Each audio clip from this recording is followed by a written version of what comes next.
ఆంధ్రప్రదేశ్లో ఎలక్షన్స్ రాబోతున్నాయి కదా, ఏ ప్రభుత్వం వస్తుంది అనుకుంటున్నారు? పక్కా ఈసారి టీడీపీ రాబోతుంది అనుకుంటున్నాను. ఎందువల్లండి?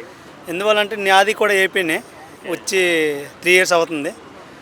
మేము అందరం బాగా చదువుకున్నాం. మాకు అక్కడ కంపెనీలు కానీ అలాంటివి లేవు. ఇక్కడ ఎన్నో ప్రైవేట్ కంపెనీలు ఉన్నాయి. అదే కొత్త కంపెనీ వచ్చి ఉంటే మేము అక్కడ జాబ్ చేసుకునేందుము. కానీ జగన్ గారు సంక్షేమ పథకాలు, ఉద్యోగ అవకాశాలు ఎక్కువ ఇచ్చాము, సో ఈసారి 170 కొడతామంటున్నారు కదా.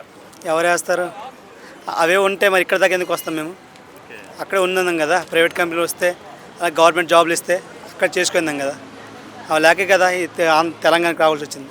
సో జగన్ పరిపాలన చూస్తున్నారు, అలాగే ఇంతకుముందు సిబిఎన్ గారి పరిపాలన చూశారు కదా, ఇద్దరి మధ్య తేడా ఏంటంటారండి? ఇద్దరి మధ్య తేడా అంటే కొత్త ఐటీ కంపెనీలు కొత్త ఇవన్నీ వచ్చాయి. బాగుండేది. ఈ 5 సంవత్సరాలు ఏవి రాలే. రావడం వల్ల వ్యత్యాసం కనిపిస్తుంది ఆయనకి ఈయనకి. అలాగే టీడీపీ జనసేన ఇద్దరు కలిశారు కదా పొత్తులో, సో ఎన్ని సీట్లు గెలవచ్చు అనుకుంటున్నారు?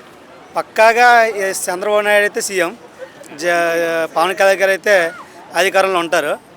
ఇదైతే కంపల్సరీగా. ఎన్ని సీట్లు అనేది చెప్పలేం, కానీ పక్కాగా జనసేన టీడీపీ కంపల్సరీగా బాగుంటుంది ఈసారి. అలాగే నారా లోకేష్ గారి యోగాల యాత్ర ఎలాంటి ప్రభావం చూపించబోతుంది ఎలక్షన్స్లో? ఆల్రెడీ జరిగింది, అక్కడ ఓజీ దగ్గరలో అయింది మన మీటింగ్, చాలా బాగా జరిగింది. నెక్స్ట్ యోగలం ఆయన పేరు లోకేష్ గారు చాలా బాగా చేస్తున్నారు, బాగుంటుంది. సో 2019లో టీడీపీకి 23 సీట్లు వచ్చాయి, వైసీపీకి 150 సీట్లు వచ్చాయి కదా, అలాగే జనసేనకు 1 సీట్ వచ్చింది. ఈసారి ఎలా రాబోతున్నాయి సీట్స్?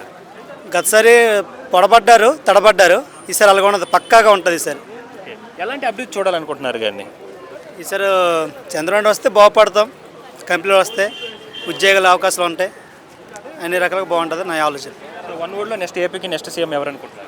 పక్కాగా చంద్రబాబు నాయుడు.